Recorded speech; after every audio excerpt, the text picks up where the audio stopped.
खुशामदीद एक बार फिर मेरे चैनल में। मैं हूं एजुकेटर आबिद। तो आज हम डिस्कस करेंगे रूलिंग द कंट्री साइड, यानी दिहाई इलाकों में रूल करना। दिहाई इलाकों में ईस्ट इंडिया कंपनी जो है किस तरह से रूल करती है। इससे पहले कि हम इस टॉपिक को डिस्कस करें, हम जानेंगे कि इससे पहले हमने क्या पढ़ा था और हम कहां तक पहुंचे थे। अब देख लीजिए, अगर हम इससे पहले हम बात करेंगे, यहां पे आप देख लीजिए कि the company becomes the diwan. अब देख लीजिए, कंपनी जो होती है, कंपनी क्या करती है। आप पिछले चैप्टर में जो हमने डिस्कस करा था, जो आपका चैप्टर था ट्रेड टू टेरिटरी, किस तरह से उन्होंने ट्रेड से होकर के इलाकाई तौर पर यहाँ पे जो है कब्जा करा। अब देख लीजिए, वो लोग जब इससे पहले क्या थे, वो एज ए ट्रेडर आए थे, किस तरह से फिर उन्होंने यहाँ पे कब्जा करा। तो एक होता है बैटल ऑफ बंगाल, जिसको कहा जाता है, या कॉन्क्विस्ट ऑफ बंगाल। सिंपली आप क्या कह लीजिए, कॉन्क्विस्ट ऑफ बंगाल। बंगाल पे वो किस तरह से कब्जा जमाते हैं।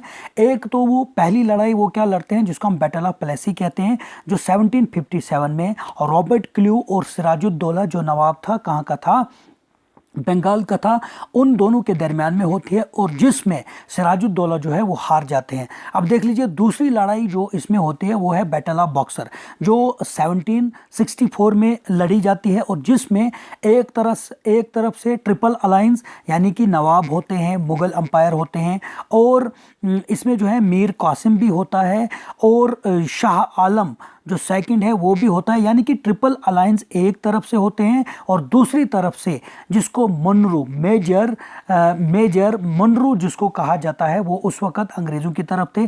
और बैटल ऑफ बक्सर में जो है पूरी तरह से जो है हिंदुस्तान के नवाब, यहाँ के तमाम रूलर जो हार गए। अब उन्होंने क्या है, दो पॉलिसीज़ बनाई। एक तो उन्होंने बनाई सब्सिडी अलायंस, और सब्सिडी अलायंस वो पॉलिसी थी जिसके तहत जो भी यहाँ के जो बादशाह थे उनको वो सिक्योरिटी मुहैया करेंगे, यानी कि उनके तहफ़्फ़ुज़, उनके अवारा उनसे इख्तियारात छीने गए, और उनको ये कहा गया कि हम आपको जो है सिक्योरिटी, यानी कि हम आपको तहफ़्फ़ुज़, हम आपको जो है प्रोटेक्शन मुहैया करेंगे। उसके बदले में जो भी रेवेन्यू वगैरह है वो हमको उसके इवज़ में देना पड़ेगा। जो भी हम आपको फ़ौज मुहैया करेंगे, फ़ौज का जो भी खर्चा वगैरह होगा। I have discuss illustratively this policy in previous lecture. अब दूसरा था डॉक्ट्रिन ऑफ, जिसको डॉक्ट्रिन ऑफ लेप्स कहा जाता है। देखो, ये डलोजिया ने दिया था, जो governor general at that time was. कौन था वो था जिसका नाम क्या था, जिसका नाम था डलोजिया। उसने ये डॉक्ट्रिन ऑफ लेप्स, यानी कि जितने भी बादशाह यहाँ के हैं जिन्होंने गोद ली हुई औलादें हैं, उनको जो है उनकी जो भी मतलब क्या कहते हैं हेरिटेज है, जो भी उनका हेरिटेंस है, वो उनसे छीना जाएगा, उनकी विरासत उनसे छीनी जाएगी, और वो डायरेक्टली जो है उसको ईस्ट इंडिया कंपनी के अंडर में लाया जाएगा। अब देख लीजिए, अब यहाँ पे क्या करती है। अब देख लीजिए, जब ये पॉलिसीज़ बनाती है, अब ये कंपनी जो होती है, कंपनी क्या करती है, कंपनी का लीडर उस वक्त क्या होता है, कंपनी बिकम्स द दीवान। दीवान क्या होता है, राइट टू कलेक्ट रेवेन्यू, आमदनी जमा करने का हक। अब देख लीजिए, यहाँ पे आप देख लीजिए, जहाँ पे फिगर 1 दिया है, Robert Clive accepted the diwan of Bengal, Bihar and Odisha from the Mughal ruler in 1765। 1765 में जो है रॉबर्ट क्लू, जो governor general East India company का होता है, वो दीवानी को हासिल कर लेता है। तो इसका एग्जैक्ट मीनिंग क्या होता है, दीवानी का होता है राइट टू कलेक्ट रेवेन्यू। किस तरह से उसने इस दीवान के तहत जो है इन 3 एरियाज़ पे, बंगाल, बिहार और उड़ीसा पे, उन्होंने जो है यहाँ की आमदनी का जमा करने का हक उन्होंने हासिल किया। राइट टू कलेक्ट रेवेन्यू का जो है उन्होंने हासिल करा। अगर हम अब देख लीजिए, पहले क्या हुआ है, फ्रॉम ट्रेड टू टेरिटरी, किस तरह से उन्होंने कब्जा करा। अब देख लीजिए, जो चैप्टर का नाम ही आप यहाँ पे देख लीजिए, रूलिंग द कंट्री साइड, इसी में जो है पूरा जो है मफहूम रखा गया है कि किस तरह से। अब पहले हमने पढ़ा कि किन किन एरियाज़ पे जैसे आप बात करते हैं, यहाँ पे जो है बंगाल, बिहार और उड़ीसा का उन्होंने दीवान हासिल कर लिया, जिसको हम कहते हैं राइट टू कलेक्ट रेवेन्यू, आमदनी जमा करने का हक जो है उन्होंने हासिल करा। अब उनके सामने एक बहुत बड़ी जो प्रॉब्लम खड़ी हो गई, वो हो गई how we can rule the countryside, how we can rule the ruler side. किस तरह से हम जो हैं दिहाई इलाकों में हम लोग जो हैं रूल करें, क्योंकि इतना उनका अंपायर, उतना कंपनी, उनकी ईस्ट इंडिया कंपनी जो है इस तरह से हर एक कित्ते में फैलाना वो काफ़ी डिफ़िकल्ट था। अब उन्होंने क्या समझा कि किस तरह से हम रूरल एरियाज़ में जो हैं उनके ऊपर हुकूमत करें। अब देख लीजिए उन्होंने क्या करा, लैंड रेवेन्यू सिस्टम उन्होंने बनाया। क्या बनाया? Through the land revenue system उन्होंने पूरे हिंदुस्तान पर जो है अपनी हुकूमत करनी चाहिए। अब देख लीजिए यहाँ पे मैं आपको बताता चलूँ, देखो इन्होंने आपको, आप यहाँ पे समझ लीजिए, ever since the direct rule was established in Bengal, Bihar and Odisha 1772 the East India company had to face a most complicated problem which was how to administer revenue। अब देख लीजिए जैसे ही वो लोग जो हैं यहाँ पे कंप्लीटली तौर पर कहाँ पे वो रूल करते हैं, बंगाल पे, बिहार पे, ओडिशा पे 1772 में। अब कंपनी के लिए एक बहुत ही पेचीदा जो है मुश्किलात, मसाइल खड़ा हो गया, मसाइल का वजूद आ गया। वो ये था कि किस तरह से हम रेवेन्यू, जो आमदनी है, जो रेवेन्यू को किस तरह से हम लोग कलेक्ट करें और किस तरह से इस आमदनी का इंतजाम, बंदोबस्त हम लोग करें। ये एक बहुत बड़ी चैलेंज उनके लिए बन गई। It was a private trading company. अब आप देख लीजिए ईस्ट इंडिया कंपनी क्या थी, बाहर की कंपनी थी, वो एक प्राइवेट थी। Have no knowledge of Indian specially its revenue और जुडिशियल एडमिनिस्ट्रेशन, कि उनके पास इस बात का इल्म नहीं था कि किस तरह से हम रेवेन्यू को कलेक्ट करें और किस तरह से पूरी जुडिशरी तौर पर, यानी कि पूरा जो हिंदुस्तान का हर एक किता जो है, नॉर्थ, साउथ, ईस्ट, वेस्ट जो है, किस तरह से हम अपनी जुडिशल में लाएं और किस तरह से हम रेवेन्यू को कलेक्ट करें।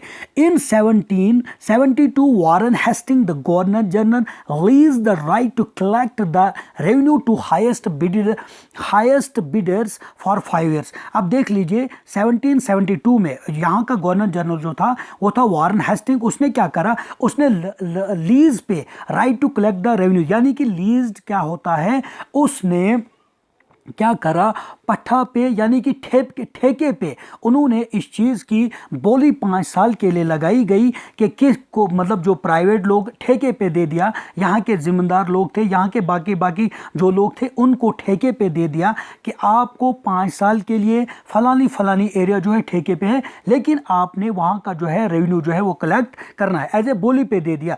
अब this pentennial settlement prove to be a failure. अब देख लीजिए ये जो इन्होंने बनाए थे, यानी कि दैट हैपन एवरी 5, हर 5 साल के बाद जो थे, जो पर उनका जो एरिया जो था, जहाँ पे वो लोग, उन्होंने 5 साल के लिए सेटलमेंट कर रखा था, ये चीज़ जो है वो फेल हो गई। At the time of bidding the zamindar promise to give high revenue but most of them failed at a later stage. अब देख लीजिए इन्होंने क्या करा, इन्होंने 3 तरह के देखो रेवेन्यू सेटलमेंट्स सिस्टम के लिए, यानी कि रेवेन्यू सेटलमेंट सिस्टम के लिए इन्होंने जिम्मेदारी सिस्टम को इम्प्लीमेंट किया, इन्होंने रायतवाड़ी सिस्टम को इम्प्लीमेंट किया, इन्होंने महलवारी सिस्टम को इम्प्लीमेंट करा। अब देख लीजिए, यानी कि this was the land revenue system through which they will collect, यानी कि ईस्ट इंडिया कंपनी जो है जिम्मेदारी सिस्टम के तहत, रायतवाड़ी सिस्टम के तहत और मालवाड़ी सिस्टम के तहत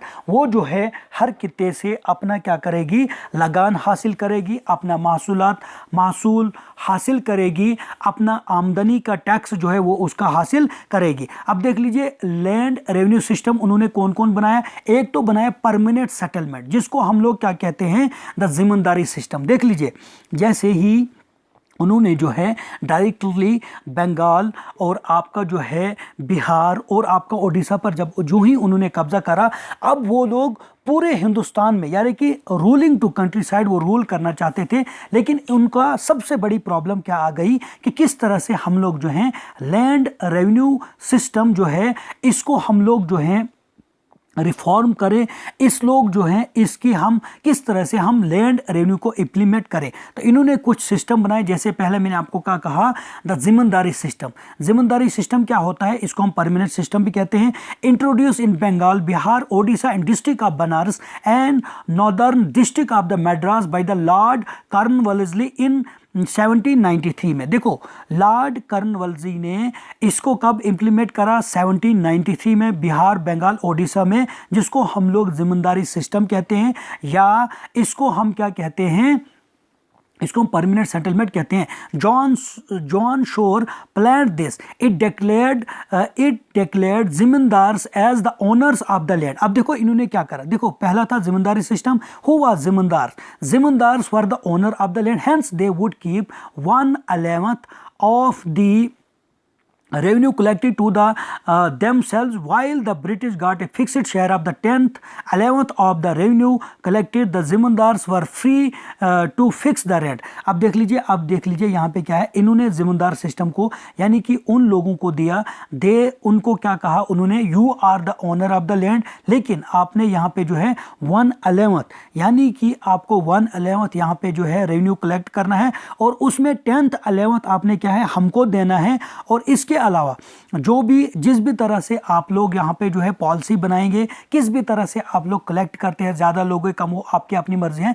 the zamindars were free to fix the rent. अब उनको मान लो कि वो जो जिम्मेदार्स तो थे, जो ओनर ऑफ द लैंड थे, जिनको ब्रिटिशर गवर्नमेंट ने ओनर बनाए लैंड का, और आगे वो प्लांटर्स को देते थे, जो लोग बेचारे खेती बाड़ी करते थे, जो लोग कल्टीवेटर से उनको देते थे, उनसे वो कितना क्या हासिल करेंगे। लेकिन ब्रिटिश गवर्नमेंट को उन्होंने 11th में से यानी कि 1% जो है वो ओनर्स को रखना था, और 10th% जो है ब्रिटिश गवर्नमेंट को देना था। Assured of their owners many zamindar state in tones and exploited their tenants. अब देख लीजिए बहुत सारे लोग जो थे और एश्योर करा कि उन्होंने जिम्मेदार्स ने इस चीज़ को, और वो लोग क्या लगे, वो टोन्स कस्बों में रहते थे और उन्होंने एक्सप्लॉइट करा जो भी उनके किराएदार थे, टेनेंट्स थे।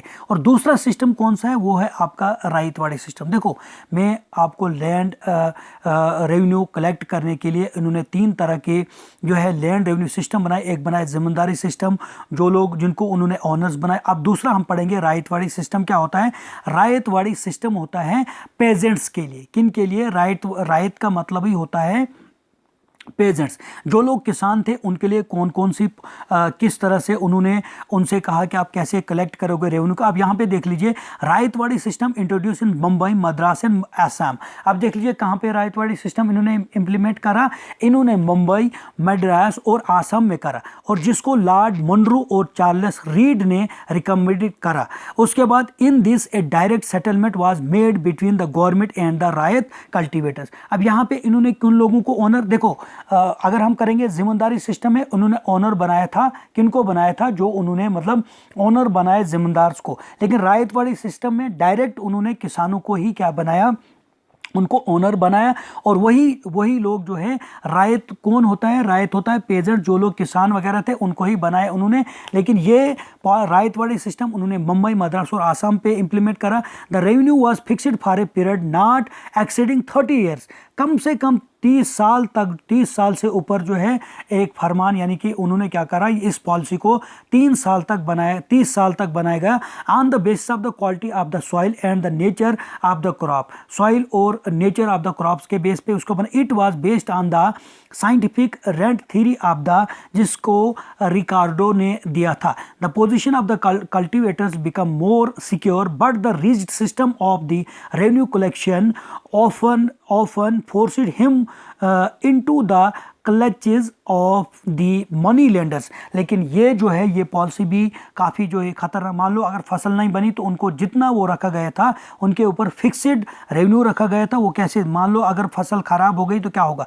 और थर्ड वन जो आपका लैंड रेवेन्यू सिस्टम बनाया था वो था महालवारी सिस्टम, जिसको हम विलेज लेवल पे, आप देख लीजिए 3 तरह से जिम्मेदार सिस्टम उन्होंने बंगाल, बिहार, उड़ीसा पे लगाया। और रायतवाड़ी सिस्टम मद्रास, आसाम, अगर हम ये क्या कहते हैं साउथ, यहाँ पे मतलब साउथ इंडिया की बात आप देख लीजिए, बम्बई और मद्रास तो नीचे है, आसाम आपका ऊपर है।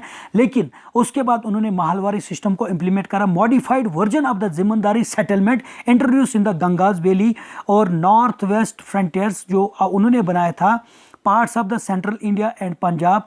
और ये कहाँ पे, जो महालवारी सिस्टम उन्होंने कहाँ पे बनाया, वो उन्होंने इंप्लीमेंट करा कहाँ पे, सेंट्रल इंडिया और पंजाब में। Revenue settlements was to be made by the village और the state with the landlords. अब ये विलेज लेवल, कौन लोग, विलेज लेवल ही इसको, वो जो विलेज लेवल पे यानी कि जो लोग कंट्री साइड पे लोग रहते थे, देहाती इलाकों में रहते थे, उनके ऊपर उन्होंने जो है इस चीज़ को जो है इम्प्लीमेंट करा। उसके बाद आप यहाँ पे देख लीजिए, in western UP A settlements were made with the village communities with which nominated A form of the common ownership known as the baichara and with mahals which were groups of the village revenue was periodically revised। अब simply आप यहाँ पे एक बात को observe कर लीजिए, आप इस बात को समझ लीजिए कि जब ब्रिटिशर गवर्नमेंट ने यहाँ का दीवान जो है हासिल कर लिया, अब उनके लिए डिफ़िकल्ट हो गया कि किस तरह से जब वो डायरेक्टली जो है उन्होंने कब्जा करा, कहाँ पे वो एस्टेब्लिश्ड अपने रूल को करा, बंगाल, बिहार और उड़ीसा पे।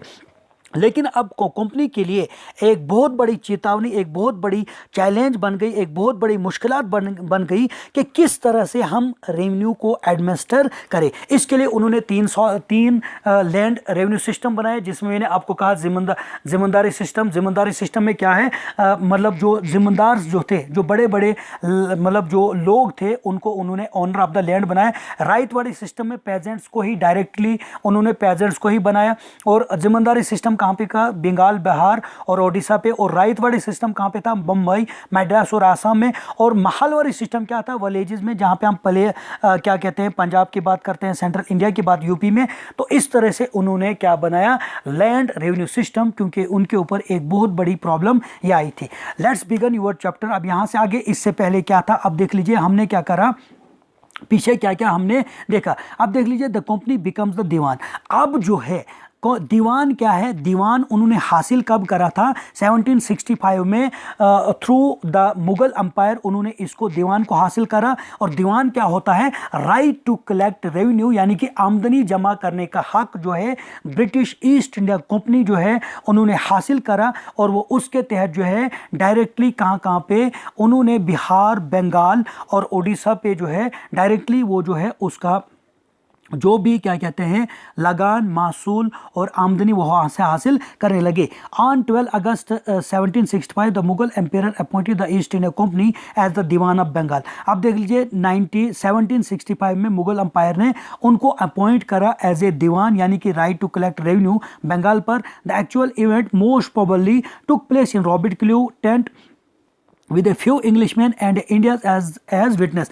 अब यहाँ पे आप देख लीजिए, ये जो पिक्चर है ना, यहाँ पे आप देख लेते हैं कि यहाँ पे बहुत सारे मतलब जो है नवाब्स वगैरह हैं। और यहाँ पे रॉबर्ट क्ल्यू के टेंट में ये बात हुई है, यानी कि इस बात के ऊपर डिस्कस हुआ है कि ये जो है ये अहदनामा यानी कि दीवान का राइट जो है उसके टेंट में दिया गया विद ए फ्यू इंग्लिशमैन। कुछ इंग्लिशमैन थे और कुछ इंडियंस विटनेस थे। ये जो आपको पिक्चर से लग रहा है कहाँ पर ये ट्रीटी कर रहे हैं और कहाँ पर इन्होंने दीवान के ऊपर दस्तखत करे। और ये जो रॉबर्ट क्ल्यू है किस तरह से, यहाँ पे आप देख लीजिए कोई नवाब बैठा हुआ है, ठीक है, मुगल अंपायर यहाँ पे बैठा है और मुगल अंपायर के इर्द जो है अंग्रेज है। इस साइड से आप देख लीजिए बाकी जो भी इनके सिपाही वगैरह हैं। अब उन्होंने यहाँ से हासिल कर लिया। उसके बाद but in the painting above the event is shown as the majestic occasion. आप देख लीजिए शानदार मौका, जिसको हम क्या कहते हैं, शानदार मौका। आप देख लीजिए यहाँ पे बीच में क्या है, मुगल अंपायर है और इस साइड से इसके सिपाही, इस साइड से रॉबर्ट क्ल्यू है और उन्होंने वहाँ पे इस को हासिल करा।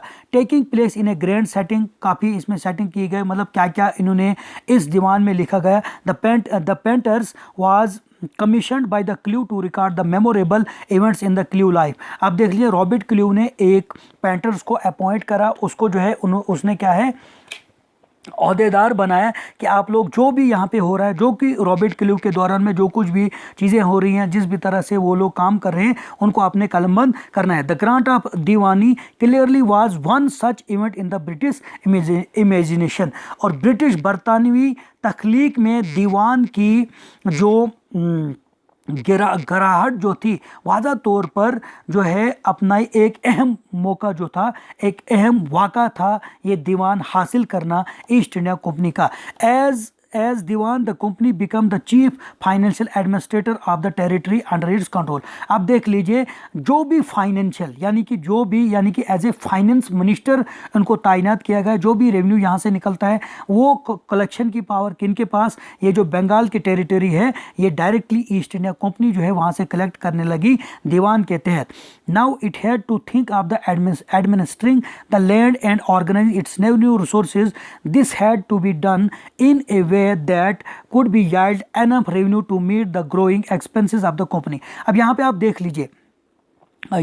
देख लीजिए this had to be done in a way that they could yield. अब उन्होंने क्या करा, now it had to think of the administering the land, किस तरह से वो लैंड का जो है इंतजाम ओवरऑल जो भी है नज़म और ज़बत किस तरह से वो रखेंगे, और organise its the revenue resources, और रेवेन्यू रिसोर्सेज को किस तरह से वो ऑर्गेनाइज करेंगे, किस तरह से वो लोग जो है आगे भी बढ़ाएंगे। This had to be done in a way that could yield enough revenue to meet the growing expenses of the company। तो उसको जो है, और जो भी वो यहाँ से जो भी रेवेन्यू वो यहाँ से किस तरह से वो यहाँ से जो है रेवेन्यू को हासिल करें, और वो कहाँ पे जो है कंपनी जो है उस रेवेन्यू का जो खर्चा वगैरह होता है, आप देख लीजिए जो भी खर्चा उठता है मतलब वो किस तरह से उसका पूरा करेंगे और किस तरह से बढ़ाएंगे। A trading company had also to ensure that it could buy the products it needed and sell what। और इसमें ये भी उन्होंने क्या करा, जो ईस्ट इंडिया कंपनी थी उन्होंने इस चीज़ की दहानी कराई कि जो चीज़ हम खरीदना चाहें वो खरीद सकते हैं, और जो हम बेचना चाहें वो हम बेच सकते हैं। Over the years the company also learned that it had to move with some cautions. लेकिन कुछ सालों के बाद आप देख लीजिए आहिस्ता आहिस्ता क्या है, इन सालों के दौरान एक इस कंपनी को ये भी अब इनको रहा कि किस तरह से हम सीख जाएं और हम आगे भी बढ़ जाएं, किस तरह से हम तंबिया करें, एहतियात करें आगे बढ़ने के लिए। बीइंग एन एलन पावर, यानी कि एक अजनबी ताकत होने के बावजूद, एक अजनबी ताकत होने की वजह से it needed to pacify those who in the past had ruled the countryside. अब उनको ये ज़रूरी था, मतलब इनको इस चीज़ से मतलब ये ये अजनबी थे, लेकिन यहाँ पे उनको ठंडे सोच व विचार के तहत जो है उनको ये भी सोचना है कि बाकी लोगों ने पास्ट में किस तरह से देहाती लोगों पर यानी कि देहातों में हुकूमत करी है, and enjoying authority and Prestige, और किस तरह से वो अपनी अथॉरिटी को, अपने इख्तियारात को बरकरार रखेंगे, उनको इस्तेमाल करेंगे और अपनी रुतबे को जो है बरकरार रखेंगे। Those who had held local power had to be controlled but they would not be entirely eliminated। और दूसरा क्या है, those who had held local power, और जो लोग लोकल पावर करते थे had to be controlled, उनके ऊपर हम कैसे कंट्रोल करें, एंड वो लोग जो इंटायरली उनको हम टोटल मतलब जो यहाँ पे लोग हैं, नवाब थे, यहाँ के जो राजा महाराजा थे, उनके ऊपर हम कैसे कंट्रोल करें, लेकिन टोटली तौर पर उनको हटाया नहीं जा सकता है। How was this to be done, ये किस तरह से हम कर सकते हैं, इस बात को हम कैसे कर सकते हैं। In this chapter we will see how the company came to colonise the countryside. किस तरह से इस चैप्टर में हमने यही पढ़ना है कि किस तरह से कंपनी जो है देहाती इलाकों में अपनी कॉलोनीज़ आबियाती बनाती है, अपनी कॉलोनीज़ को वहाँ पे बनाती है, ऑर्गेनाइज रेवेन्यू रिसोर्सेज, और किस तरह से वो ऑर्गेनाइज करती है रेवेन्यू रिसोर्सेज को, redefine the rights of the people, और दोबारा तौर पर जो लोगों के राइट्स हैं उनको किस तरह से वो दोबारा जो है उनके हुकूक जो है वो रीडिफाइंड करती है, and produce the crops it wanted, और कौन सी फसल जो है वो लोग क्या करते हैं उसको प्रोड्यूस करते हैं, और वो लोग कौन सी चाहते हैं वही वो लोग उन लोगों को वही प्रोड्यूस करनी पड़ेगी। अब यहाँ पे आप देख लीजिए रेवेन्यू फॉर द कंपनी। देखो the company, revenue for the company के लिए किस तरह से वो लोग जो हैं क्या कहते हैं रेवेन्यू को ला सकते हैं, रेवेन्यू उसके लिए क्या रहेगा। The company had become the diwan. अब देख लीजिए इन्होंने तो दीवान हासिल किया था, right to collect land revenue जो है ये इन्होंने जो है बंगाल बिहार पे तो हासिल कर लिया था, but it still saw itself primarily as a trader. लेकिन अभी भी वो समझ रहे थे, वो अपने आप को यही देखते थे हम एज ए ट्रेडर हैं।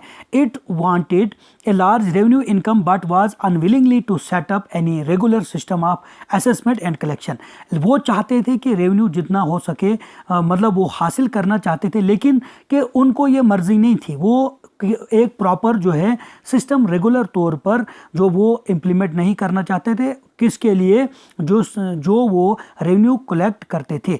The effort was to increase the revenue as much as it could and buy fine cotton and silk cloth as cheaply as possible. और उनकी कोशिश यही रहती थी कि किस तरह से हम लगान को, मासूल को, आमदनी को बढ़ाएं और किस तरह से यहाँ से फाइन कॉटन, कपास और सिल्क को, रेशम को यहाँ पे चीपली तौर पर हम लोग हासिल करें। Within 5 years the value of goods brought by the company in Bengal double. अब देख लीजिए किस तरह से हम 5 सालों में जो है यहाँ के गुड्स जो हैं, यानी कि जो गुड्स की वैल्यू जो है, यानी कि बंगाल में किस तरह से हम डबल करें। Before 1865 the company had purchase goods in India by importing gold and silver from the Britain. अब देख लीजिए 1865 से पहले ब्रिटिश गवर्नमेंट क्या करती थी, अपने मुल्क से वो गोल्ड और क्या लाती थी, सिल्वर लाती थी, और यहाँ से वो चीज़ों को फिर वो चीज़ें यहाँ पे खरीदती थी और अपने मुल्क में लेती थी। लेकिन now the revenue collected in Bengal could finance the purchase of goods for export. लेकिन अब उसी जो बंगाल, बिहार और तीसरी रियासत कौन सी है, जो ओडिशा था, अब जो कुछ भी वो रेवेन्यू वहाँ से हासिल करने लगे, जो भी वो आमदनी वहाँ से हासिल करने लगे, जो भी वो वहाँ से जो है आमदनी जमा करने लगे, उसी को इस्तेमाल करने से वो यहाँ पे चीज़ें भी खरीदने लगे। पहले क्या था, यानी कि 1865 से उनको वहाँ से सोना और चांदी के बदले वो चीज़ें मिलते थे।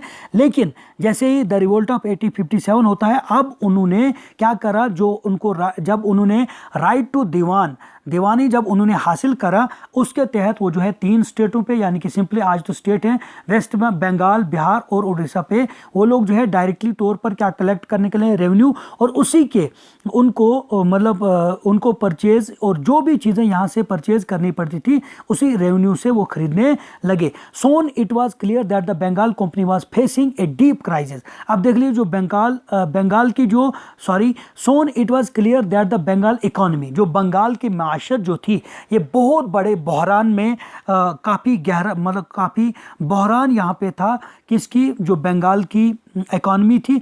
Artisan were deserting villages since they were being forced to sell their goods to the company at a low price। और जो भी यहाँ के फनकार थे, जो भी यहाँ के क्या थे, आर्टिशन थे, उनको बेचारों को क्या, कारीगर, जो भी यहाँ पे कारीगर थे, उनको जो है, जो गाँव में मुस्तहिक थे, उनको जो है उनसे चीज़ें जो हैं सस्ते दामों में खरीदने लगे। उनको कहने लगे कि हमको आपकी चीज़ें जो हैं सस्ते दामों में चाहिए। Pageants were unable to pay the dues. और पेजेंट्स जो थे, जो किसान जो थे, किसानों की वजह से अदायगी करने में खौफ, और किसान भी लोग जो थे वो अदायगी नहीं कर सकते हैं। जो भी वो जो है क्या करते थे, ब्रिटिश गवर्नमेंट के जो उन्होंने क्या करते थे, जो भी वो उनके ऊपर लगान डालते थे, pageants were unable to pay the dues, और जो वो उसकी भरपाई पूरी नहीं कर पाते थे, they were being demanded from them. Artisanal production was in decline. और जो भी कारीगर थे, जो मतलब यहाँ के कारीगर थे, वो लोग जो थे, जो वो गुड्स को तैयार करते थे, उनकी जो है वो डिक्लाइन, यानी कि जो भी हुनरमंद लोग थे, जो आर्टिस्टन, मान लो यहाँ से आप देख लो बर्तन बनाते थे, वो लोग यहाँ से कुछ चीज़ें और बनाते थे, वो डिक्लाइन हो गए। And agriculture cultivation showed sign of collapse. और जो एग्रीकल्चर कल्टीवेशन था वो भी जो है दिन ब दिन वो भी क्या है, खस्ताहाली की तरफ वो जो है ख़त्म होने लगी। और उसके बाद then in 1770 a terrible famine killed 10 million people in Bengal, about 1/3 of the population was wiped up। अब देख लीजिए 1770 में एक बहुत बड़ी कहतसाली होती है, और जिसके तहत क्या होता है, बंगाल की कम से कम जो है 70, यानी कि बंगाल में कम से कम 10 मिलियन लोग जो हैं वो मर जाते हैं। और यहाँ की पॉपुलेशन को वो जो है, यहाँ की पॉपुलेशन जो है उस फेमिनाइन से जो है सफाया करती है। अब देख लीजिए यहाँ पे क्या है कि the need to improve agriculture. अब एग्रीकल्चर को बढ़ाने के लिए उन्होंने क्या करना था, यानी कि ज़राअत को बेहतर बनाने की ज़रूरत थी। अब यहाँ पे आप देख लीजिए, क्योंकि एग्रीकल्चर उतना सिस्टम नहीं था, उसको बढ़ाने के लिए उनको मतलब क्या क्या करना था। If the economy was in ruins, अगर इकॉनमी जो है, माशियत जो है वो बर्बाद हो रही थी, could the company be certain of its revenue income, और किसकी वजह से जो वो ज़्यादा रेवेन्यू जो है वो इनकम के तौर पर उसको जो है हासिल करते थे। Most company officials began to feel that investment in land had to be encouraged and agriculture had to be improved. अब देख लीजिए, अब कंपनी के जो ऑफिसर था उन्होंने ये इस चीज़ को महसूस करा कि अब हम इन्वेस्टमेंट करेंगे लैंड को रिफॉर्म करने के लिए, जिसकी वजह से एक तो जो एग्रीकल्चर करने वाले लोग इनकी हौसला अफजाई हो जाएगी, और दूसरे तौर पर हम जो है एग्रीकल्चर को इम्प्रूवमेंट कर सकते हैं। How was this to be done, ये बात वो कैसे कर सकेंगे, मतलब इस बात को कैसे सर अंजाम देंगे, ये किस तरह से वो लोग करेंगे। अब देख, after 2 decades of debate on the question, the company finally introduce the permanent settlement in 1793। अब देख लीजिए, मैंने कहा आपको कि अब देख लीजिए, यहाँ की ज़मीनें उन्होंने ऐसे वैसे छोड़ी थी, उनकी तरफ तवज्जो नहीं थी। अब उन्होंने क्या करा, 1793 में एक परमानेंट सेटलमेंट बनाया, जिसको हम लोग जिम्मेदारी सिस्टम भी कहते हैं। By the term of the settlement the rajas and the taluqdar were recognised as the zamindar. तो जिम्मेदार लोग कौन उन्होंने बनाए, जो लोग राजाज थे, जो लोग तालुकदार थे। 1793 में उन्होंने उनको परमानेंट सेटलमेंट दिया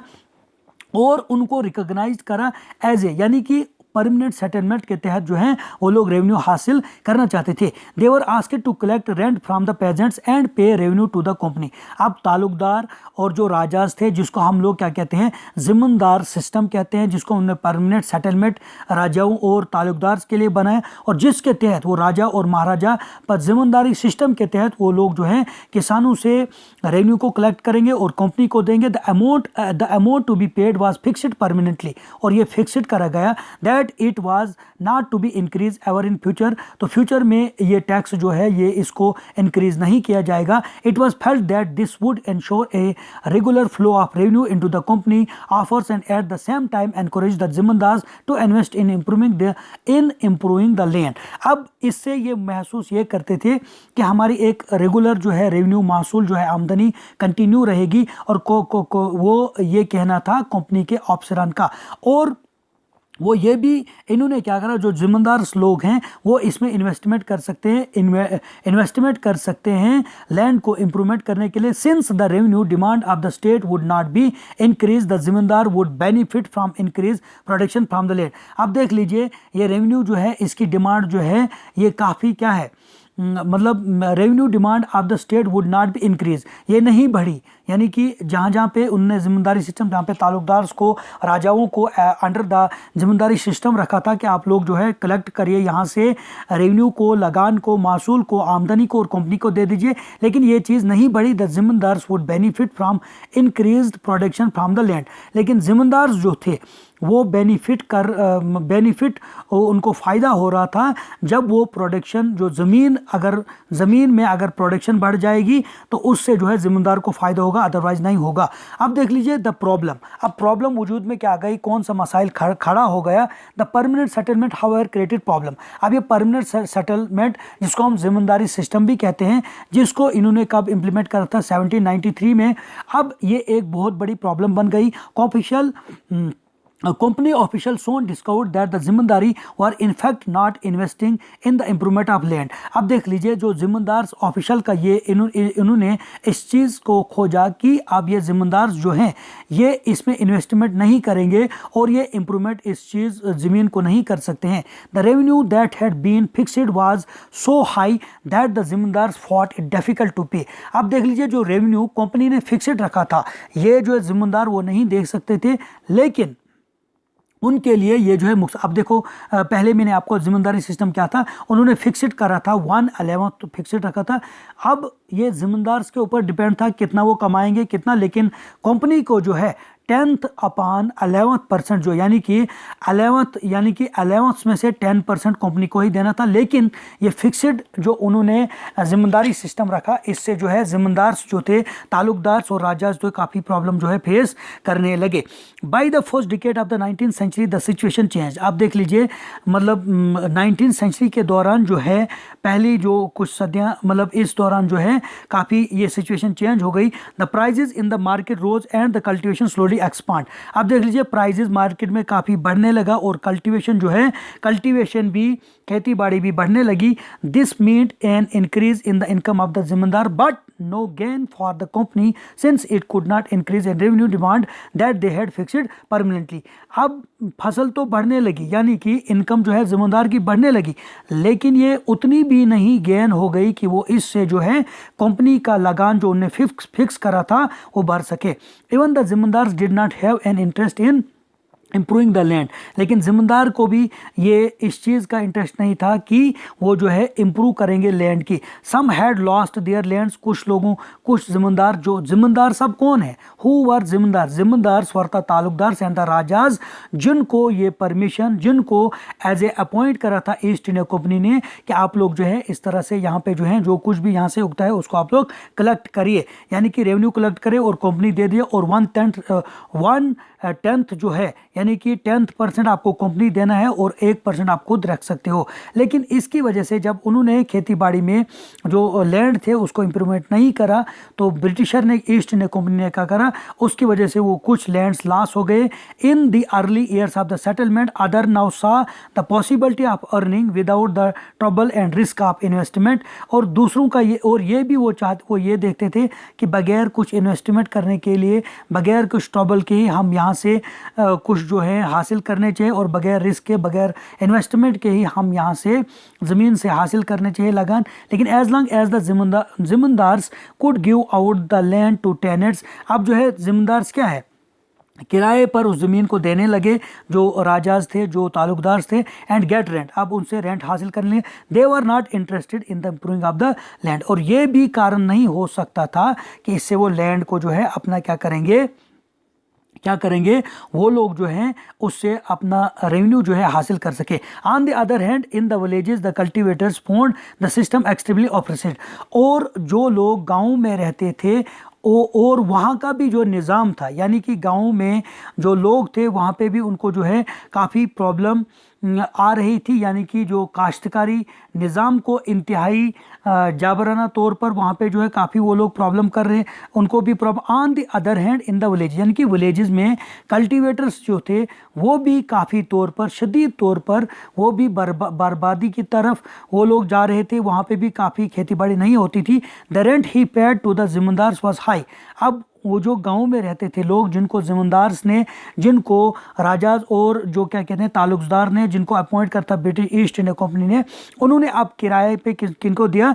जो विलेज के लोग हैं, लेकिन वहाँ पे भी खेतीबाड़ी उतनी नहीं होती थी, वो लोग भी क्या है काश्तकारी के निज़ाम के तहत वहाँ पे उनको उतना जो है बेचारों को उतनी काश्तकारी नहीं होती थी कि वो उसका रेंट दे सकें। The rent he pay to the zamindars was high and his right on the land was insecure, अब उनकी लैंड जो है उसके बाद जब उनको ज़्यादा किराया देने जब लिया जाने लगा, किराया उनसे ज़्यादा लेने लगे, तो उसके बाद उनकी ज़मीन जो थी वो गैर महफूज रह गई। To pay the rent he had to often take a loan, अब जो किराया देने के लिए जो किसान लोग थे उनको जो है क्या है लोन लेना पड़ा, और किन से जो मनी लेंडर्स थे। And when he fail to pay the rent he was evicted from the land he had cultivated for a generation, अब जब वो किराया नहीं देने लगे, किराया उनसे नहीं बनने लगा क्योंकि उनके ऊपर ज़्यादा किराया रखा गया था, और उन लोगों को इवेक्टेड करा, उन लोगों को उस ज़मीन से क्या करना किया गया, बेदखल किया गया, जहाँ से वो लोग बेचारे क्या करते थे, काश्तकारी करते थे। ए न्यू सिस्टम इज़ डिवाइस्ड, यानी कि उन्होंने एक नई तदबीर को अपनाया कि किस तरह से ईस्ट इंडिया कंपनी जो है अब दूसरे तौर पर किस तरह से वो लगान, किस तरह से एक नया निज़ाम वाज़ा किया जिसके तहत वो लोग जो है रेवेन्यू को हासिल कर सकें। देख लीजिए, पहला था ज़िम्मेदारी सिस्टम में उन्होंने क्या है, राजाज और जो तालुकार थे उनको अपॉइंट करा, यानी कि उनको इख्तियारात दिए कि आप लोग यहाँ से लैंड रेवेन्यू को हासिल करिए, और उन्होंने किनको दी थी ये ज़मीन, आगे उन्होंने किसानों को दी थी। वो किसान वगैरह जो बेचारे वो काश्तकारी करते थे, वो कल्टीवेशन करते थे, और उसी से वो लोग क्या है खुद भी खाते थे, और टैक्स किसको, ज़िम्मेदार, और ज़िम्मेदार भी उससे ही कुछ कमाते थे और वो आगे अंग्रेज़ों को देते थे। उसके बाद आप यहाँ पे देख लीजिए, यहाँ पे जो आपका क्या है, a new device system, sorry, अब यहाँ पे आप देख लीजिए, a new system is devised by the early 19th century many of the company official were convinced that the system of the revenue had to be changed again. आप देख लीजिए बहुत सारे ऐसे 19th century में जो कंपनी के officer थे, उनका ये समझना था, उन्होंने इस चीज़ पर सोच विचार किया कि एक बार हम फिर जो है रेवेन्यू सिस्टम जो है इसको चेंज करेंगे, कि अब उन्होंने कोई दूसरा लैंड रेवेन्यू सिस्टम की पॉलिसी को बनाने की वो सूझबूझ कर रहे थे। How could revenue be fixed permanently at a time when the company needed more money to meet its expenses of the administration and the trade। तो किस तरह से फिक्स करा जाए रेवेन्यू को परमानेंटली तौर पर, क्योंकि कंपनी को जो है ज़्यादा मनी और ज़्यादा खर्चा एडमिनिस्ट्रेशन और ट्रेड पे आ रहा है। In the northern western provinces of the Bengal presidency most of this area is now in Uttar Pradesh. An English man called Holt Mackenzie devise the new system which came to be effect in 18। आप देख लीजिए दूसरा system बनाया गया, और जिसको halt यानी कि इंग्लिशमैन, जिसका नाम क्या था, हॉल्ट मैकेंजाई था, उसने एक तदबीर बनाई 1822। He felt that the villages was an important social institution in northern India society and needed to be preserved. अब देख लीजिए उसका ये कहना था, उसने ये महसूस करा जो सोशल इंस्टीट्यूशन जो नॉर्थ इंडिया के हैं ये काफ़ी क्या है, इंडियन सोसाइटी जो है नॉर्थ इंडिया की, उसको प्रिजर्व करना जरूरी है। Under his direction collectors went from villages to village inspecting the land, measuring the fields and recording the custom and right of a different groups. अब देख लीजिए उसका ये कहना था कि कलेक्टर्स के तहत कलेक्टर्स के डायरेक्शन दी गई कि आप गाँव से गाँव जाओ और लैंड की इंस्पेक्शन करो और उसकी मेजरमेंट करो, और आपने देखना है कि कस्टमी यानी कि रस्म और रवाज के मतलब रिवायती तौर पर वो लोग किसकी काश्तकारी करते थे, और राइट ऑफ डिफरेंट ग्रुप्स जो है उनके राइट्स ऑफ डिफरेंट ग्रुप्स जो है उसको भी आप लोग जो है इंस्पेक्ट करिए। The estimate revenue of the each plot within a village was added up to calculate the revenue that each village mahal had to pay। और हर एक गाँव को जो है ये देना पड़ेगा, क्या देना पड़ेगा, टैक्स देना पड़ेगा। This demand was to be revised periodically not permanently fixed। अब ये जो डिमांड उन्होंने बनाई, या ये जो उन्होंने दूसरा एक लैंड रेवेन्यू सिस्टम जो बनाया जिसको हम माहलवारी सिस्टम कहते हैं, जिसको हम लोग क्या कहेंगे, माहलवारी सिस्टम, जो गाँव में, और गाँव हर गाँव जो है उसका चार्ज देगा। उसके बाद the charge of collecting the revenue and paying it to the company was given to the village headman. अब देख लीजिए ये चार्ज किसके पास, हेडमैन, जो नंबरदार गांव को उसके पास दिया गया, रदर देन द जिम्मेदार को अब नहीं दिया, क्योंकि पहले जिम्मेदार सिस्टम था, उसके बाद वो ख़त्म किया, अब उन्हें माहलवारी सिस्टम, और the our responsibility they have put on the shoulder of the headman of the village। this system came to be known as, उसको हम माहलवारी सिस्टम कहते हैं। पहले मैंने कहा जिम्मेदारी सिस्टम में क्या था, राजाज और तालुकदार को उन्होंने एज ए मतलब क्या है, गारंटर, एज ए रिस्पॉन्सिबिलिटी उनको जो है रेवेन्यू कलेक्शन की दी। उसके बाद उन्होंने माहलवारी सिस्टम को बनाया, जो विलेज हेडमैन उसकी, जिसको हम माहलवारी सिस्टम यानी कि गाँव के, जो गाँव होता है, माहलवारी का मतलब ही होता है गाँव में किस तरह से वो रेवेन्यू को कलेक्ट करें। द मुनरू सिस्टम, आप देख लीजिए मुनरू सिस्टम क्या है। In the British territories in the south there was a similar move away from the idea of the permanent settlement। the new system that was devised came to be known as the ryotwari system. अब उन्होंने तीसरा, अब देख लीजिए पहले जो था, पहला उन्होंने कौन सा दिया, जिम्मेदारी के सिस्टम उन्होंने कहा माहलवारी सिस्टम, फिर एक मुनरू सिस्टम आ गया, और मुनरू सिस्टम के तहत जिसको हम लोग क्या कहते हैं, जिसको किसने दिया था, लॉर्ड मुनरू ने दिया था, और जिसमें उसने किस पे ये इम्प्लीमेंट करा, मुंबई, मद्रास और असम पे रखा, और उसके बाद उन्होंने क्या करा, जहाँ पे कल्टीवेटर्स को ही, यानी कि इसमें सिंपली तौर पर आपने क्या करना है, रीड एंड मुनरू। अब देख लीजिए दो आदमी ये थे, एक था कौन था, ये जो है रायतवाड़ी सिस्टम किसने इम्पोज करा था, यानी कि इम्प्लीमेंट करा था, किसने इंट्रोड्यूस करा था, introduce in Mumbai, Madras and Assam. It was introduce by the Munro and Charles read ने इसको करा था, और इसमें क्या उन्होंने रखा था कि इन this a direct settlement was made between the government and the right, जो कल्टीवेटर्स था उसके दरमियान में ये था। अब देख लीजिए तीसरा, देखो पहला वाला हमारा क्या था, जिम्मेदारी सिस्टम, जिसमें राजाज और अब देख लीजिए यहाँ पे बार बार नहीं बताओ, लेकिन जिम्मेदारी सिस्टम को हम परमानेंट सेटलमेंट कहते हैं, जो ओडिशा, बंगाल और बिहार पे रखा था, जिसको लॉर्ड कर्जन ने दिया था।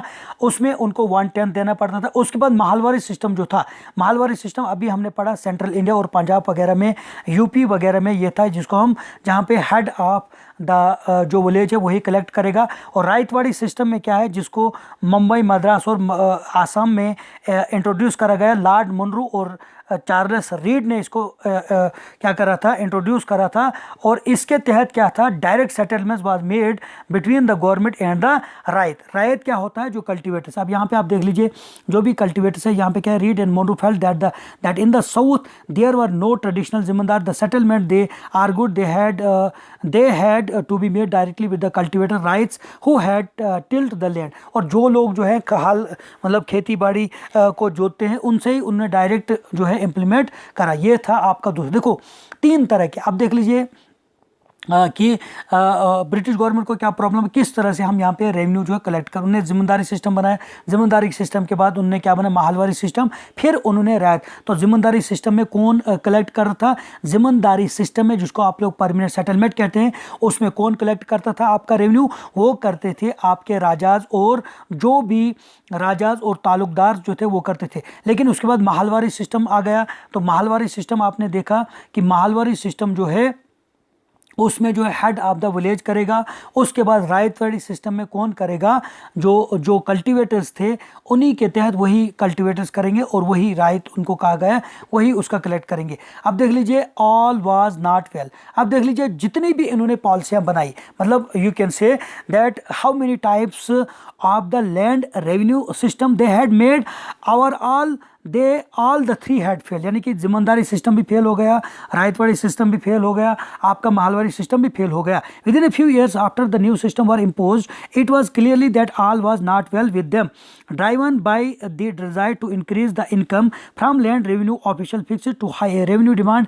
Pageants were unable to pay, ryots flits in the countryside and villages became the desert in many regions. Optimized officials had imagined that the new settlements would transport the peasant to reach the enterprising farmers, but this was not happen. अब देख लीजिए जो भी किसान लोग थे वो भी परेशान थे, क्योंकि उनसे वो अनेबल थे, वो भी अब देख लीजिए सबसे पहले उन्होंने क्या बनाया, जिम्मेदारी से। जिम्मेदारी सिस्टम में क्या है, जो आपके राजा और तालुकदार वो कलेक्ट करते थे, यानी कि 10% 1 यानी कि 10th 11th अगर वो हासिल करते थे, यानी कि अगर 11% 1% वो रखेंगे, कौन रखेंगे, 1% रखेंगे जिम्मेदार, और बाकी 10% जो है वो देना था ईस्ट इंडिया कंपनी को। वो फेल हो गया। उसके बाद उन्होंने कौन सा लाया, माहलवारी सिस्टम, वो भी फेल हो गए। माहलवारी सिस्टम के बाद अब उन्होंने कौन सा लाया था, अब उन्होंने लाया था रायतवाड़ी सिस्टम, लेकिन अब ये भी फेल हो गया। अब देख लीजिए crop for Europe.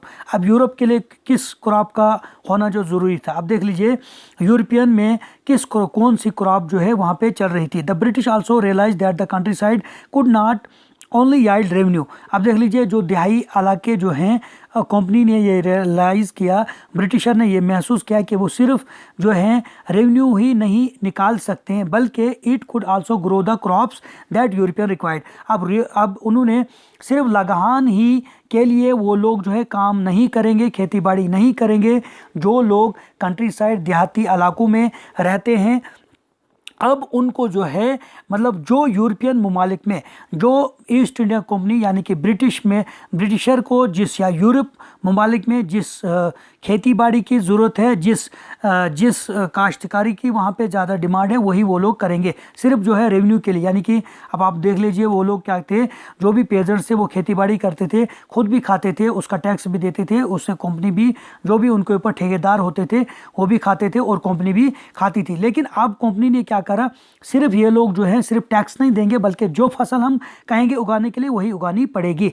But the late 18th century the company was trying its best to expand the cultivation of the opium.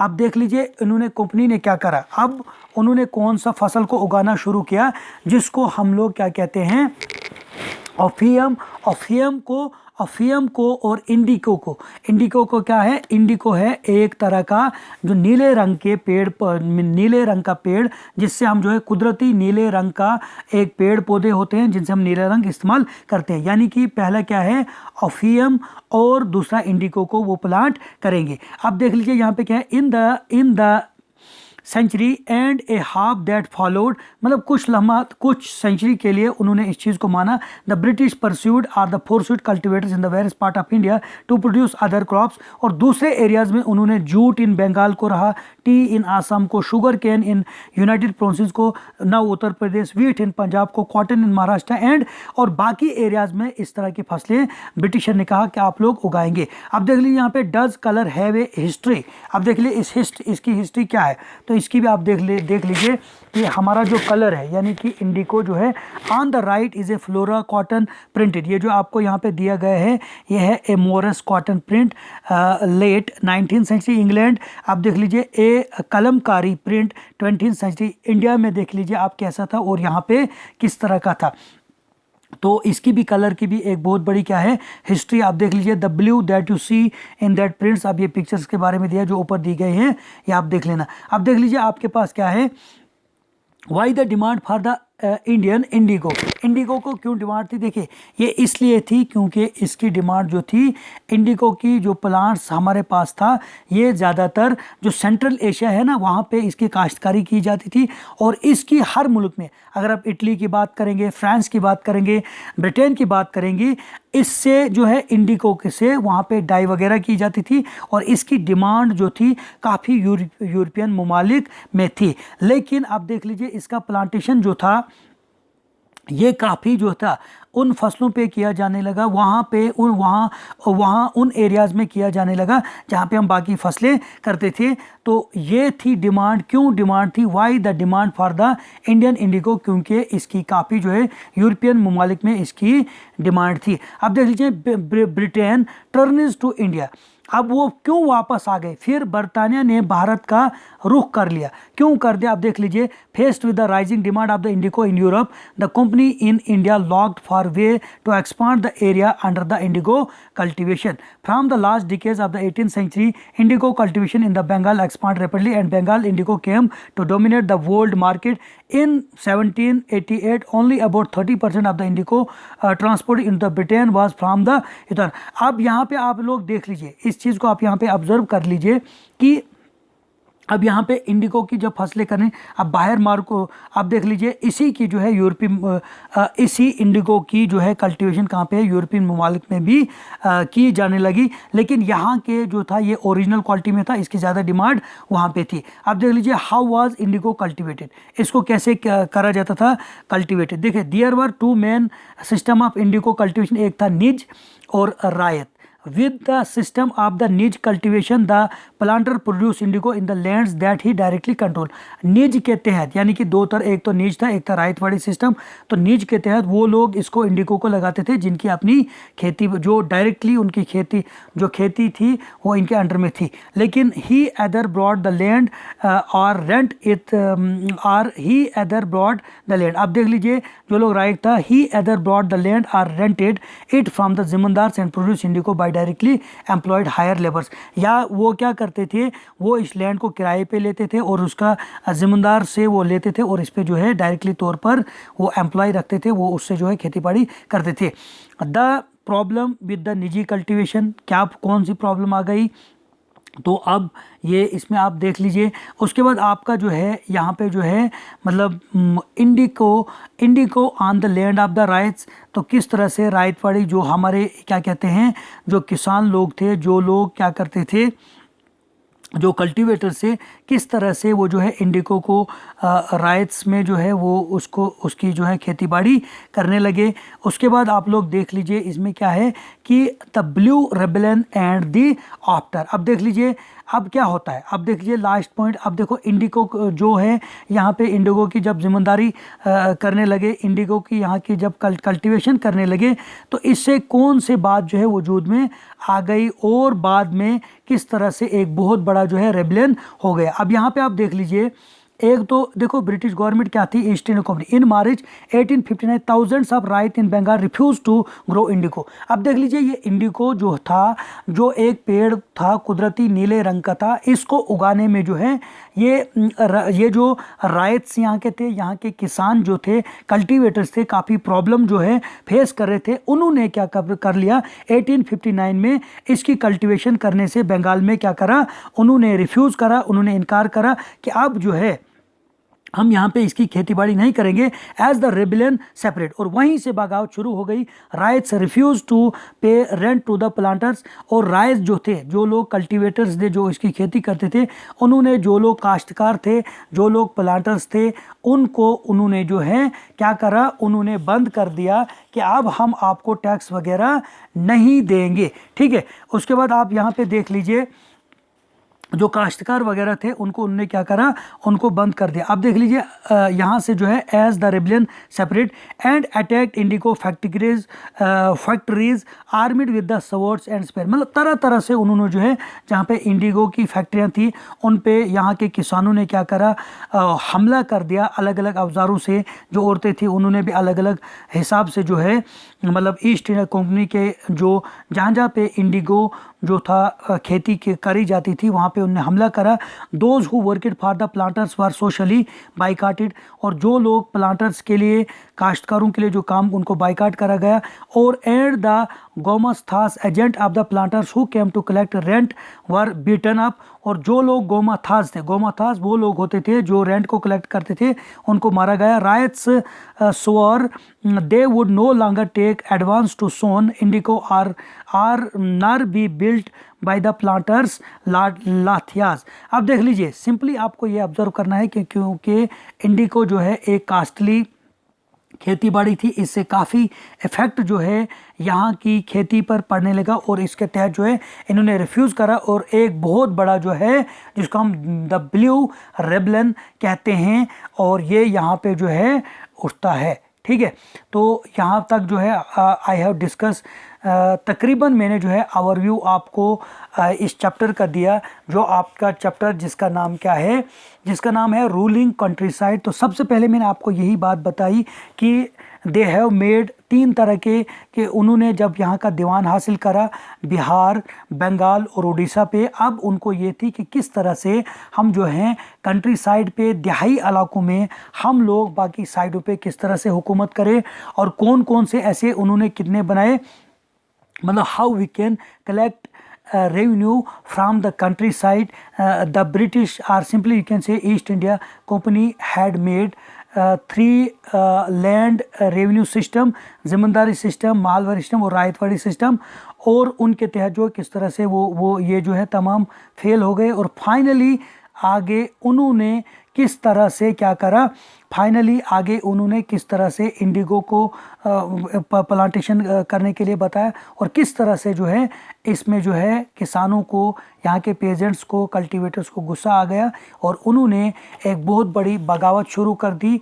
और जिस बगावत का नाम क्या है, जिस बगावत का नाम है द ब्लू रेबेलियन का नाम है। इन द एंड मैं आपसे यही